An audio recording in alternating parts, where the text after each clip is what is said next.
Hey everybody, welcome back to the Unstoppable podcast. I'm your host, Diana Chen, and I'm here today with our guest, very special guest that I'm very excited to have on the podcast. We have Chase Chapman. She is the co-founder of Decentology and a fellow podcast host over at the On the Other Side podcast.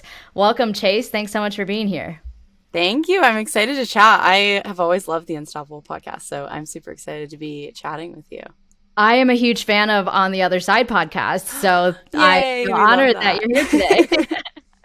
Awesome. So definitely want to dive into Decentology, but before we do that, I'd love to know a little about your background and how you got into crypto in the first place. Yeah, so I actually got into crypto because I was doing some stuff with like data analytics and in marketing. And it sort of was just like strange to me that we were buying data sets and, using people's data and they weren't getting compensated for it. That felt weird. And so, of course, crypto is being proposed as this like perfect solution to the data ownership problem at the time. Sort of fell down the crypto rabbit hole from there and then started just like diving into everything else that you could do with crypto and very quickly found myself fully immersed in Web3 without even realizing it, which was really cool. And then, started getting involved with like She256, which is an amazing organization that matches women in the space with mentors. Ended up co-founding what is now Decentology and have been playing around in crypto ever since. That's awesome. So when you first learned about it, like how did you begin to wrap your mind around it? Or like what were some of the most helpful resources for you at the time to learn as like a total newbie? Yeah, I'm like very auditory. I hate reading. So I listen to a lot of podcasts and I also watch a lot of YouTube videos. A lot of YouTube videos that were sort of like explaining crypto from a technical perspective. And at the time, I think that was a lot more of the types of content that people were making. Everything else was sort of just like not really feasible until, more recently, like even with NFTs and things. And so that's sort of how I like started exploring. And then, once you have like a baseline knowledge, you can start reading other things and understand what people are sort of like synthesizing on top. But that's how I originally got into it. And I still love listening to like podcasts and watching videos as my way of like understanding what's going on in space. I think it's much more fun and personal. Yeah, I'm the same way. And it's a lot more convenient too to pop in your headphones and listen to a podcast like wherever you are at the gym, walking the dog, doing anything versus like reading. It's not that I hate reading. I just don't like it's so hard to find the time to sit there and read when you can like listen to an audiobook, like as you're doing stuff. Oh yeah. Multitasking while learning about crypto is interesting. Because also if you just like let it absorb in your mind, you can start to like sometimes I find myself latching onto interesting concepts where I'm not even thinking about it in the context that they're talking about it in, but I'm like, oh, that applies to DAOs in this weird and interesting way. And so that's kind of fun too. Yep. Everything in your mind goes straight to DAOs, as we will quickly get into. Okay, so you learn about Web3, you start diving in, going down the rabbit hole, and then how does that evolve into Decentology? Yeah, so I ended up getting matched with Nick, who's now my co-founder, and we started just like experimenting, doing cool shit, trying to make crypto more accessible, and ultimately realized that one of the big challenges then was that it's really hard to make crypto more accessible for mainstream users when developers don't even have the tooling that they need to like build interesting applications. And so we started playing around with that and that ultimately became Decentology. So we're basically building composable smart contracts that are already deployed and audited. And so one of the big challenges today is just that auditing is a pain in the ass. And then also like writing contracts is a pain in the ass, especially for Web2 developers coming in. You have immutability, you have all of these things, but you also need for security. And so we really focused on this idea of how could we make it really easy to build these applications, but also build secure applications. And so that's where we're at now, which has been really fun. We support a bunch of different layer ones and side chains and things. And so we're continuing to build that out as its own DAO. And then I'm also, and I'm very much involved in the DAO side there. And then I'm also really getting more into other DAOs, which has been super fun in the ecosystem. So Forefront, Index Co-op, helping Rabbit Hole build out their DAO. So that's been super fun and interesting. And DAOs are sort of my like the thing that gets me super excited. So it's been really fun to explore that in crypto. That's definitely the niche that you've carved out for yourself. I want to break down some of the stuff you said about Decentology. So you mentioned auditing as like one of the biggest pain points, and we had a question on Twitter from Albert actually about like what are the biggest pain points for builders in the blockchain ecosystem today, and obviously there are a lot of them. So like, which ones are the most important ones to solve for? Yeah, so I think there are a couple. The first is a lot of what we've done is build products for Web3 developers, but really like trying to cater them also to Web2 developers who want to build crypto applications. Because right now, I think when you think about the types of people building these applications, there are a lot of people who are coming in and wanting to build cool shit in crypto and experiment, but it's just like not easy to learn Solidity. There's an entire sort of paradigm shift when you're thinking about decentralized application development. And so one of the big things that we've done from a product perspective is try to think, how can we build tools that are catered towards Web3 developers, but also people who are learning. So using things like RESTful sort of like standards, sort of like what APIs are developers used to with APIs. And so we've done some of that to just like help make it easier to not have to fully understand like all of these new paradigm shifts, or, you know, help people understand them. So like even Notion has done a really good job at this as a product, right? Where like you start using it and it's easy to start to understand, and then you continually learn as you use the product more and more. And so that's really our goal when it comes to product design and thinking about how we can make it really easy for developers who are new to the space, but also sort of grow with them. So that's one piece. The second piece is auditing. Like auditing is super expensive. It's a pain in the ass. All the incentives are sort of fucked up because I don't know if I can swear on this on the podcast. You're good. They're sort of messed up because you end up having this situation where essentially an auditing firm will do an audit, but there's no like accountability or, you know, insurance that that's actually going to hold up. And it doesn't make sense for those firms to do that. And so what we've done is think a lot more about how can we create economic incentives, not only for auditors to scale their businesses, but also for developers to make sure that they have coverage of these contracts. So we're doing modular pre-deployed contracts with staking actually built into them. So auditors can stake on the security of a contract. If a contract exploit happens, then it's slashed and distributed to the people who suffered from that exploit. And so it's kind of like an insurance model on top, but it also allows those who are staking on these modular contracts to get revenue every time someone uses them. And so it makes auditing a very scalable business, but it also makes sure that developers, particularly who are building for like mainstream users who aren't going to know how to take out like a cover using Nexus Mutual and want to do more complex stuff, essentially have some sort of like insurance layer built into it. Got it. Cool. And then what are some like cool apps that you've seen built on Decentology so far? Yeah, so we're still super early. We're actually just now building out this like modular contract with auditing built in. We've done a lot right now with like modular implementations, kind of like Open Zeppelin, where you can actually deploy your own instance. But now we're building out this like auditing side. So we're working with a few projects, particularly in the Flow ecosystem right now, which has been really cool. They're very well sort of architected for composability in particular. And we'll be having some like cool releases over the next few months on that. Nice. Are you only on Flow or also on other blockchains as well?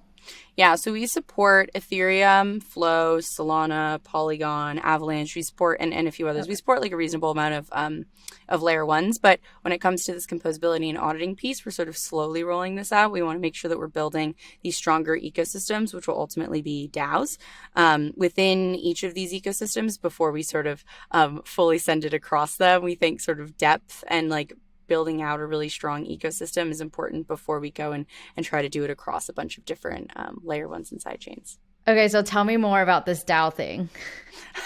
So the basic idea, yes, of course, the DAOs. The basic idea behind this is like, you know, we'll have developers who are contributing these contracts. We'll have auditors who are auditing and staking on the contracts. And so we essentially create this entire ecosystem that is owned by the community, built by the community.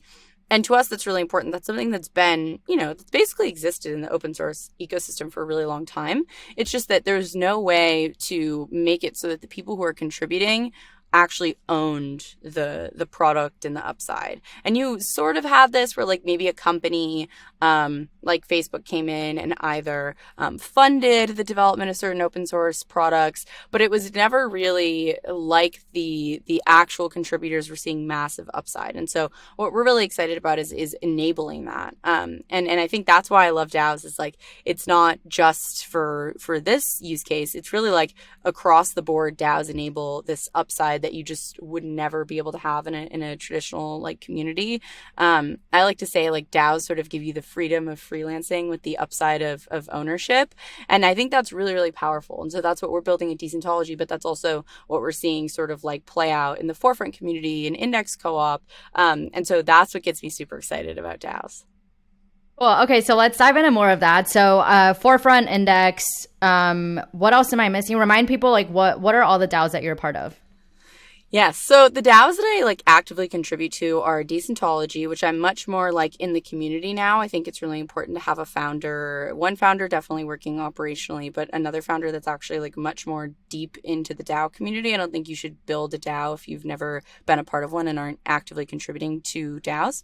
So Decentology is one, and then Index Co-op, where I'm helping with women in Index, which is helping women and non-binary people get into Index, start contributing. Forefront, where I'm helping on video stuff, but also onboarding and culture and a bunch of different things. And then Rabbit Hole's original sort of, or I guess first step towards a DAO, which is called Pathfinder, which Diana, you are in, and as a pioneer, which is basically, just how can we bring an entire ecosystem in where we take Rabbit Hole, which is already doing some really amazing things, and decentralize it. So how can we take content creators and have them create guides, and how can we have NFT artists come in and create prizes for doing Rabbit Hole quests? So all of that kind of stuff, which has been really, really fun to help set up. And then I'm also sort of like, technically in FWB and technically in Meta Gamma Delta and all these other things, but those are sort of the core DAOs that I contribute to.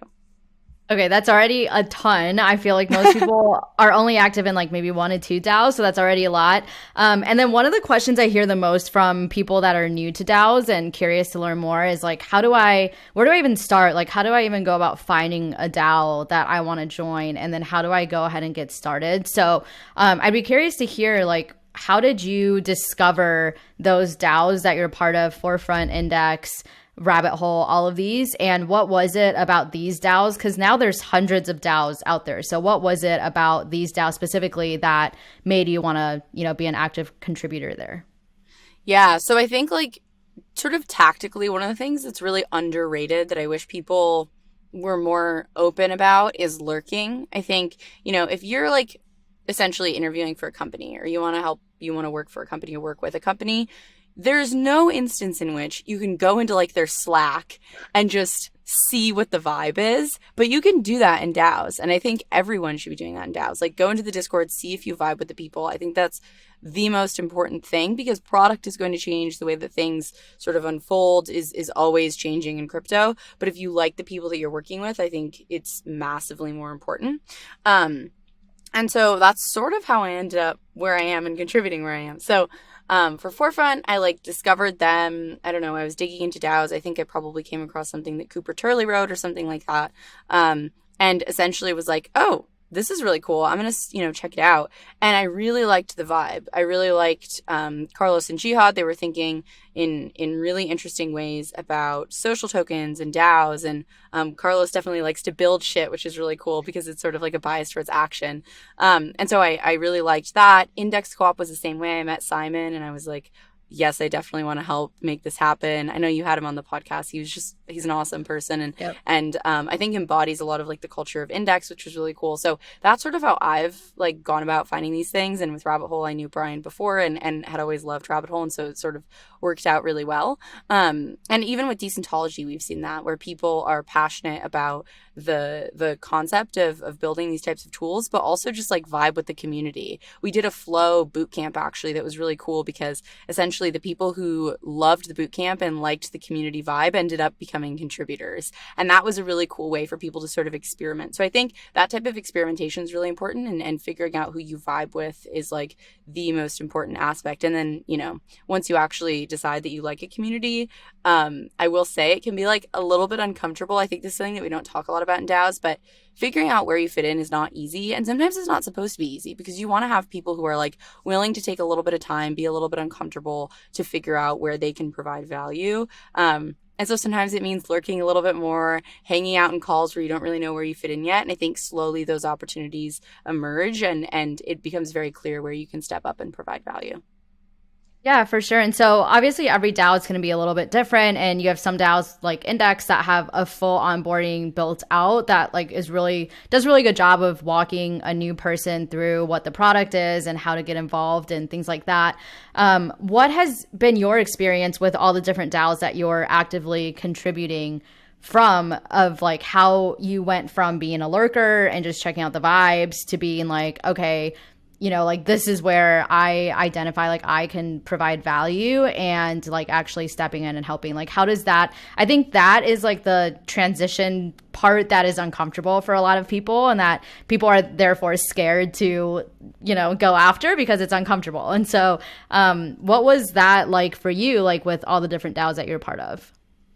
Yeah, so it's been a little bit different for each one. So like for Forefront, for example, I started with a bounty. I like doing video stuff. I just think it's fun. And so I started working on like videos that Forefront needed me basically made. And so I was like, okay, cool, I'll do those. And I ended up getting more and more involved in that as I like continued contributing those and expanded sort of beyond the video aspect of things.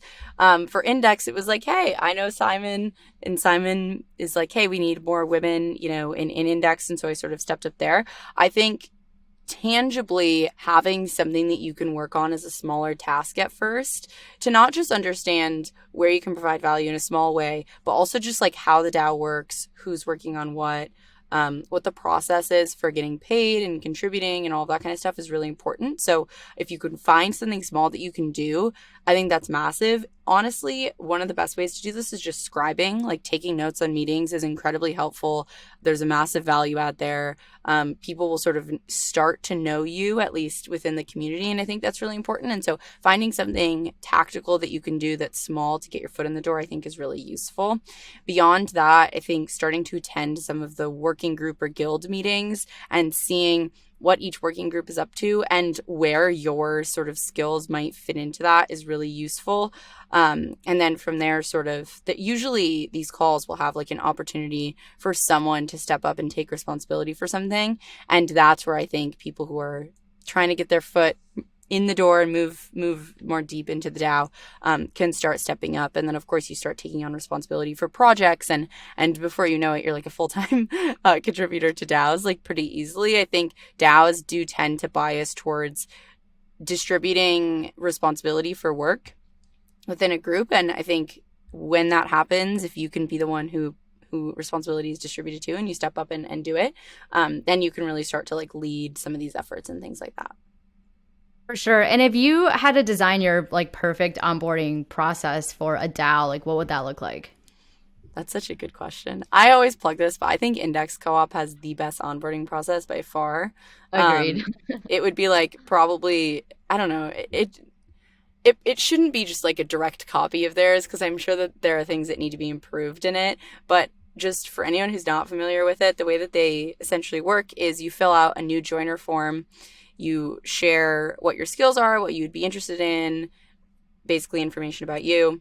They send you an invite to a new joiner call where they cover not just Index, but like really how to get involved. And they'll be honest and upfront about if you have this many hours, here's what you can be doing with your time. Here's the best place to start getting involved. It's not going to be comfortable for the first couple of weeks. That's okay. Keep it up. All that stuff. And then after that, essentially they have this like bronze owl quest where you introduce yourself and sort of get past that initial like speed bump sort of, which is being a little bit shy and not necessarily wanting to like just directly get involved in the community. And by having you introduce yourself and actually do a couple other things, they sort of help you get past that. And so then you'll start attending working group calls and all that kind of stuff. And it very quickly becomes a situation where you're like, oh, okay, I could see where I could step up if I wanted to. And so I think they've done a super good job with that. Something that we're working on with Women in Index now to sort of enhance that is because of things like the confidence gap, people always say like DAOs are open to anyone and everyone who wants to join them. And that is true. But you still have these off-chain barriers that make it more challenging to get involved and contribute. Things like the confidence gap, where women will only apply to a job if they meet 100% of the job requirements and men will only need to meet 60% of them. These smaller things do make a difference. And of course, on the other end of that, even having access to, stable internet and things like that make it more challenging. And so considering those types of barriers to entry, I think, is really important. And so we're working on how we can enhance some of the new joiner process and index right now to make it essentially more supportive of marginalized and underrepresented groups and acknowledging the reasons that they don't currently get involved. So that would be sort of my current enhancement. But yeah, I think index is totally leading the way there. Yeah, for sure. Bullish on index as well. And from like a more practical perspective, do you think DAOs as they stand today are a good way for people in Web 2 to get into Web 3? Like I've heard this argument made many times, like, oh, if you're in Web 2, you want to get into Web 3, like just join a DAO, start contributing there. The way that DAOs stand today, is that practical though? Like, can somebody actually make a full-time income from doing that? Can they sustain themselves?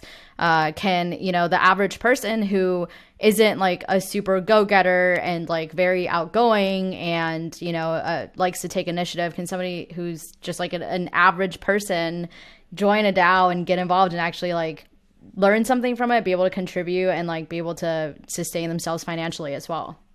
Yeah, I think that's a really interesting question. It touches on two things. The first is that right now DAOs are definitely built for people who are self-starters and sort of probably more entrepreneurial. I think we bias towards people who are willing to find ways that they can provide value instead of provide value and plug into a system that already exists. I think it's probably not scalable. Like, we can't ask everyone to do that. So that's one challenge I think that exists today. That being said, I do think that people can come into the ecosystem and basically be onboarded into Web3 from Web 2. A couple examples of this would be something like Vector DAO, where it's designers working on different really cool projects and getting paid for doing that. Or even Meta Factory, which is like a fashion DAO that creates really cool clothing, where you have designers that can come in and actually create really cool shit that they want to build and get paid for doing that. So I think there are a lot of different DAOs where you can sort of do this. Full time is definitely possible. I don't know that it's possible for every designer in Web 2 to come into Web 3 right now and start doing that. At some point, we're going to have to continue growing these ecosystems. But I do think that anyone who wants to get involved in Web 3, DAOs are really good onboarding into it. And I do think that you can make a full-time living. The other really cool thing about DAOs is that you do have this upside. When I say upside of ownership, it's like, you have a token that essentially does represent some value that is dynamic, and that can be dynamic down or dynamic up. And so you have to be careful about what that means. Like a token can accrue in value as a network becomes more powerful, more essentially like spanning across different parts of the ecosystem. And so I do think you can be a full-time contributor, but I also think what's interesting about DAOs is that it's almost a better model to think about where you're investing your time, almost like what a VC would in some way if you're getting paid in governance tokens, because you are getting paid in something that's not a stable asset. That's not true for all DAOs. But I do think that makes potentially full-time work more feasible, just because it's actually about ownership as an asset instead of just like, can you get paid for your work just like you would in consulting gigs where you're getting paid in cash? So I think that's a really interesting aspect of all of this. But I do think that there are definitely full-time work opportunities in a lot of these DAOs. And I think they're probably the best onboarding mechanism for getting more people into Web3. Like, I think that's actually going to be I hope that's the next phase of mainstream people coming in, is mainstream people actually working in crypto, because trading NFTs is one thing, but working full time in crypto because you're working for a DAO, to me, is like the coolest thing you can do, A, but B, is actually going to keep people in crypto much longer and sort of help align with the vision and longer term mission of crypto. Yeah, I totally agree. I think there's a lot of awesome things about DAOs. We could talk all day about those, but I also want to talk about some of the problems that we face in DAOs and maybe some of the possible solutions that you can think of there. And so like one thing that comes to mind right off the bat is just this issue of, I think like what's not talked about enough in DAOs and in crypto in general is this human side of it. Like, everybody feels so burnt out in crypto. And it just seems like all the big names are like constantly on crypto Twitter, working a full-time job, actively contributing to like multiple DAOs. And that seems to have been the bar that's been set for people to like, if you want to like make a name for yourself in crypto, like this is what you have to do. And it's just not it's not sustainable. Like you might be able to do that for a few months, but you're going to get burnt out. And I think like what we're seeing in DAOs a lot is that sort of a benefit of DAOs is you can sort of just hop in and hop out. And it's not like committing to like a full-time job where you have to work there, you know, for indefinitely or, you know, for a set amount of time. You can just contribute to a project and peace out. But at the same time, I think that makes it hard to build human relationships in DAOs, especially when you have people who are anon or pseudo. You don't really like know things about each other. And so I think it's hard to like check in, or at least I haven't heard anybody check in and say like, hey, it seems like you're working a lot. Like, do you need a vacation? Or like maybe you should take a break and get off your screen. That's something that I have just never heard anybody say in crypto. So I'm wondering like what are your thoughts on that, and maybe like what from your perspective are some of the possible solutions to that?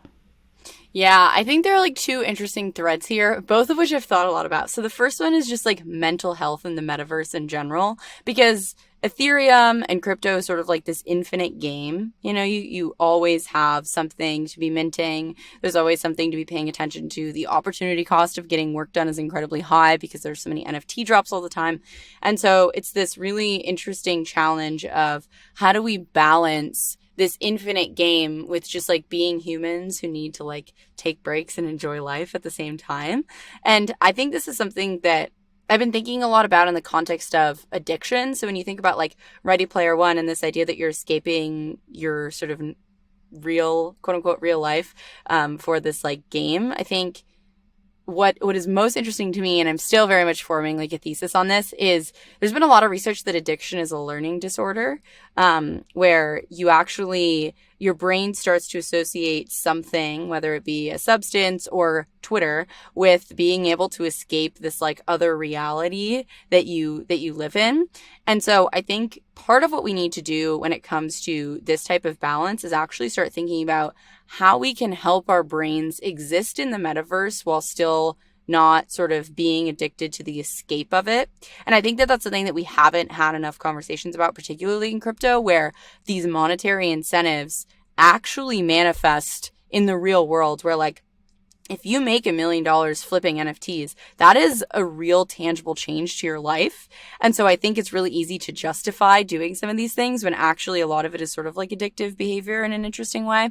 And so I think part of what we need to be doing is designing better systems. I think that's really hard to do in a bull market. I think that's going to need to be more of a bear market thing that people start to build and have conversations about. But I'm hoping that those are conversations that we can have more of, and really start to figure out like, I think a lot of the current research and suggestions on how to manage this tends to be spend less time on your screen, like reduce screen time. But I feel like if you're in crypto and you're seeing what's going on, it's very evident that that is not possible. And it's not going to be possible because it's all about, you know, working, and also your friends are there. So it's like if your downtime is in the metaverse, how does that work? Can we have vacations in the metaverse, right? Like you get into these interesting questions. So I think that we need to start thinking a lot more about that. But I think that having a realistic view about what that might look like is a step that we haven't even taken yet. So that's like an interesting sort of conversation. On the anon piece, I think where things get interesting is how we build empathy in Web3, which is a lot harder. So I think sort of like what you're getting at is this question of how we relate to one another and connect with one another in a world where we don't even know each other's identity. And I think one of the most interesting things that I've been thinking about is when you think about how humans build empathy, a lot of the ways that we do it are actually based on seeing one another or hearing one another. So it's your facial expressions, it's your tone of voice, it's your body language. It's all of these things where I can sort of understand where you're at when we're talking about something. And you don't have that with asynchronous communication. And you especially don't have that with something like dealing and working with anonymous contributors to a DAO, because you can't even, it's much harder to even empathize because you can't really put yourself in someone's shoes when you don't know what their shoes look like, if that makes sense. And so I think that's a really interesting challenge. Ultimately, I think something like AR, VR will hopefully help with some of this, where you can be anonymous but still help people see these indications of how you're feeling. But I'm skeptical that will happen in the near future. And so I think coming up with ways that we can really foster a sense of empathy when it's not necessarily the most intuitive thing to do in some of these situations is going to be really, really important. Yeah, I think too, like striking that balance between working async, which seems to be what most people in the space enjoy, versus having, actually at least like some minimal FaceTime or at least like audio, like phone time to feel that like connection with somebody, to like feel empathy for them and be able to relate to them. I think striking that balance is really hard. Because I think a lot of people get into this space because they're like, oh, like everybody's fully remote, everybody works asynchronously. I love it. Like I hate meetings. And that's a lot of people in this space. And I think that's myself as well. And that's why I enjoy working in this space. But then when you take that to an extreme, you realize, like, oh, I haven't actually like spoken to anybody, or like when you have a miscommunication or a disagreement, all of a sudden it just feels like so much harder to like talk through it because you've never actually talked to each other before. So like how do you think about like striking that balance? Yeah, I think this is going to be a really interesting challenge. Part of me thinks that the communities that care about being in person or care about having that type of connection are going to tend to like form. And then you're going to have communities that really like to be async and really want to sort of do that, even if it's within a DAO. Like you could have DAOs where some people really don't want to get on meetings and meet IRL, and some people do. I was thinking about this after MCon because I met a couple people that I'd worked with Forefront for a while, but had never met them in real life. And then also a couple friends of mine. And it was so cool to see people in person. And it felt like one of the key takeaways that I had from that, and then I know a couple other people felt after MCon, was we need to have retreats for DAOs. We need opportunities for people to meet in person to form that human connection. And I think even Anons have this. Red Phone had a really good thread on meeting with Anons. IRL. I will send it to you so that you can link it in this episode description, because it was so touching. And what I think was most interesting about that and the MCon experience was that by meeting with someone in real life, particularly if you're anonymous, there is a sense of vulnerability that comes with that you just can't really create online. And so I think what we might start to see is, yes, people work mostly async, but we have a lot more retreats, opportunities to meet in real life, opportunities to bond and be vulnerable with people in real life or on Zoom in ways that feel like they're progressing the relationship with people and building that really strong connection. How we do that async, I think, is going to be super interesting too, because I think it's not going to be scalable for everyone, especially with these like global communities. And so I think we're going to start to see a lot more ways for people to begin doing that, and probably more bonding with people. We'll see what that ends up looking like, though. I don't know exactly. I think every DAO is going to have a different approach to it, which is going to be interesting to see culturally how that sort of evolves. Yeah, for sure. And as a step one, we need COVID to go away so we can all travel everywhere and feel safe doing that. That would be good. That would be useful. And that's like what's hard too, is that a lot of different countries have different restrictions. The cool thing about this is that it has forced us to learn how to build human connection online. I have met a lot of my crypto friends on Twitter and then met them IRL. And that's a really cool way to build relationships. I hadn't met my co-founder IRL for many months into us actually working together. So I think there are definitely ways to build that trust and those relationships. I actually think that I'm super obsessed with multi-sigs right now as a way to like socialize people and hang out and feel connection with someone async, where you like basically pool money with your friends into a multi-sig and then ape into things together. And I actually think that there's an amount of trust that goes into that, especially if it's a one-signer multi-sig where anyone in the group can spend the group's money. And so I think things like that too help create this sense of connection. That alone is definitely not going to do it. Like, that is not enough. But I think those types of ways of building trust, vulnerability, connection are really interesting. Yeah, for sure. I think another big question that I think of when it comes to DAOs is with scaling. And so I think when you have, a small DAO, like I think the ideal situation for a DAO is just a group of like 5 to 10 friends who all know each other and all have complementary skill sets. They form a DAO together to achieve whatever goal. And that's sort of like the ultimate, I think, like structure for a DAO, because then everybody like is going to work well together. Everybody has something that they already know they can contribute, and there's like no awkwardness. There's no like uncomfortable situations that you face with joining a new DAO when you don't know anybody. But as you scale these DAOs, as they grow to like hundreds of people or thousands of people, how do you maintain that same level of contribution from your members? And then so that's one question. And then the second question I have is like with governance, like how do you see governance structures working out when you have hundreds or thousands of people in a DAO? Do you see it as, sort of like a system like our government where we have maybe 10 people on the multi-sig voting on things and they serve as representatives for the rest of the hundreds or thousands of people? Because, you can't have thousands of people on a multi-sig voting on things. That would just be pure chaos.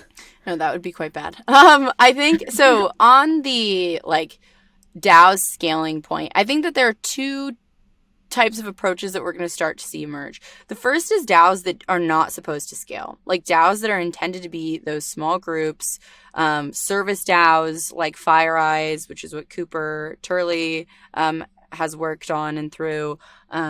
Llama might scale more because I think they're going to productize eventually. But like these types of service DAOs that are not intended to scale, but are really intended to be a group of people who are able to provide a lot of value alone, I think will be a popular way of doing things. DAOs that do want to scale, I think, becomes this question of, I'm like obsessed with pods, which is what Orca Protocol has been working on. I talk about them on Twitter all the time because the concept behind it is really interesting, which is that you have these smaller groups of people that essentially are like teams in a company that are well below Dunbar's number. It could be like 7 people, 12 people, whatever, something like that.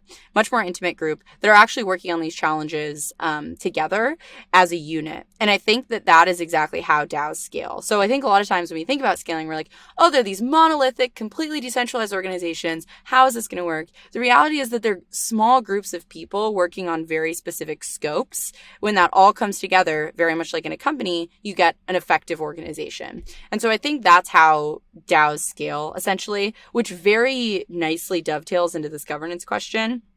I think, again, right now we think about governance as this monolithic thing, and it kind of is because of the way that token-based like voting has sort of worked so far, which Vitalik has openly talked about not being a good model for about 1 million different reasons. And so I think as more and more DAOs realize that token-weighted voting is not a good way to run a community, we're going to move a lot more towards smaller pods, as Orca calls them. They would be working groups or guilds, and in a lot of DAOs are actually going to have votes within those. And so members of those smaller groups will have, in Orca's instance, an NFT that represents their ownership, and they'll be able to vote using that NFT. It doesn't have to be with Orca's, implementation. It could be anything, but I think that model works really well. And then at the DAO level, you could have each individual working group essentially cast votes on something. You could have token holders cast votes and then actually use other mechanisms for those working groups to have a say as well. There are a bunch of different ways that you can do it, but I think we're going to see a lot more interaction between those groups and among those groups rather than having like a token that just controls the whole DAO and then people that execute on it. So I think that's sort of how that's going to shape up.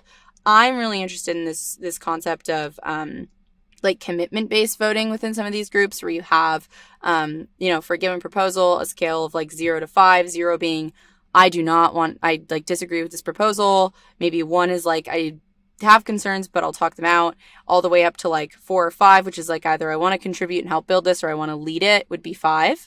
And so I think you can play around with like actually having people commit in order to vote. Like they have to have that sort of commitment in order to say yes.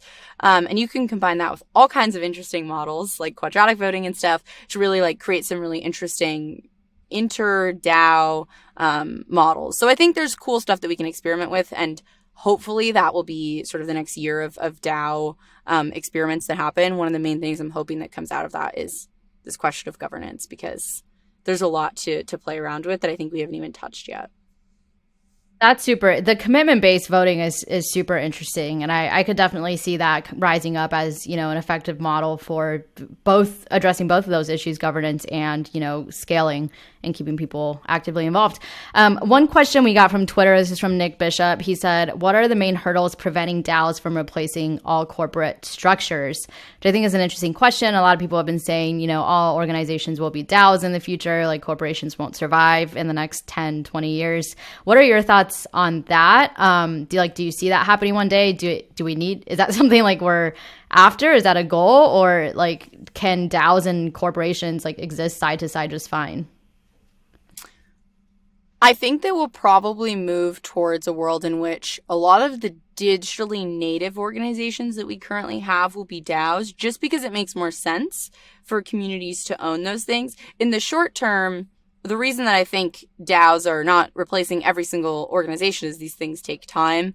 Most organizations are not going to want to transition to a DAO-based model. The main reason being, why would you give up control to a community? Like, you're essentially giving all value to a community of people, and I don't think any organization that's currently sort of like in existence that makes sense for them unless they have key challenges that DAOs specifically address.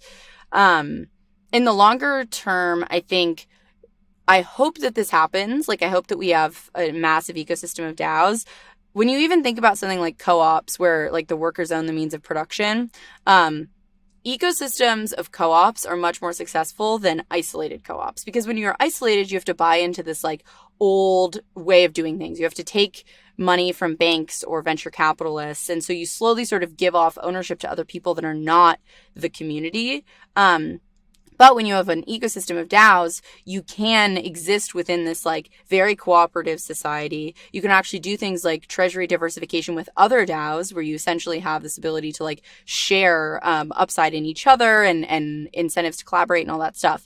So I think that's like the bull case longer term for in basically every single entity that is currently manifesting as a business to actually manifest as a DAO. The one side note I will say to this that I think is going to be challenging, and I haven't seen a lot of DAOs experiment with this, is DAOs that have like a lot of physical property, particularly companies that would want to transition to becoming DAOs when they have large amounts of like IRL assets. I think the legal aspect of things gets really funky. I mean, there's a lot of legal gray area already in DAOs, but like when you have assets that can be seized and all of these weird things, I think it becomes a lot more challenging. So I don't know. I'm optimistic, but I'm very curious to see what gets experimented with, because I think there are going to be some challenges that we need to work through over the next few years before we see like a massive shift to a much more DAO-based model. Yeah, I think we need to work on a lot of just like organizational stuff on our ends, like the people working in DAOs and helping build DAOs. And then I think some of it is out of our hands too, and we'll just have to wait and see where regulators want to take some of this stuff, you know, and how they want to see it. So fingers crossed on that front. Not a whole lot we can do. I mean, I guess lobbying, but other than that, not a whole lot. Cool. So the other thing I wanted to ask you about is your podcast, On the Other Side. I'd love to hear a little bit more about that, like what inspired you to create that and how that journey's been for you so far, and would love to hear like some of your favorite parts about podcasting and some of your least favorite parts. Yeah, so the goal of the podcast was really to like explore this human side of Web3. And I always say I have to give Brian Flynn full credit, because he was trying to get me to tweet forever. And I was like, fuck Twitter. I don't want to do social media. Like, that's not my thing. And he was like, okay, well, if you want to, like, you need to start doing something. And it doesn't have to be Twitter. It could be writing. It could be podcasting. But like, you have to do something. Podcasting is probably best because you're like a chatty person. And I was like, all right, cool. I'll do podcasting. So something that I've always been really passionate about was this human side of Web3. And so I started thinking a lot more about this and basically just like inviting on people who I thought might have some interesting takes in terms of how Web3 will impact human beings sort of like on the other side of mainstream adoption was the idea, where it's definitely going to shape our world like completely. And a lot of this came from this idea that if Mark Zuckerberg and people who are watching Facebook had considered the impact of their decisions in the moment and talked openly about them, how would our world have sort of been different because of that? And so a lot of the intent of the podcast was really thinking about how can we think about a lot of these things ahead of time before we create systems that are maybe not good for humans, and actually at least have open conversations about them and maybe mitigate some of those things. Even on the point about mental health in the metaverse, like I think we need to be talking about these things now rather than later. And so I started having people on like that, which has been super, super fun. Fun to just like explore things with people, and has been really cool for to basically see that people like actually care about these things. I didn't know if people would, but I think people actually do like thinking about the human side of all of this. So it's been super, super fun. And it's been fun to do a podcast in general because I like chatting.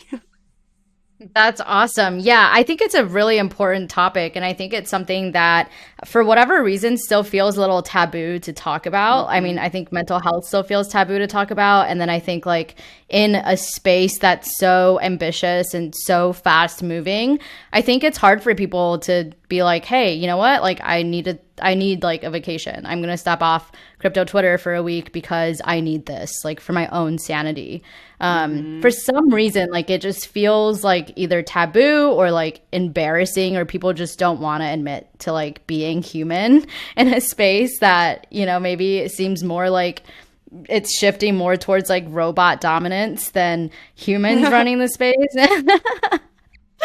But like at the end of the day, we are all still human, and we have like basic human needs. And I think it's super important to talk about all that.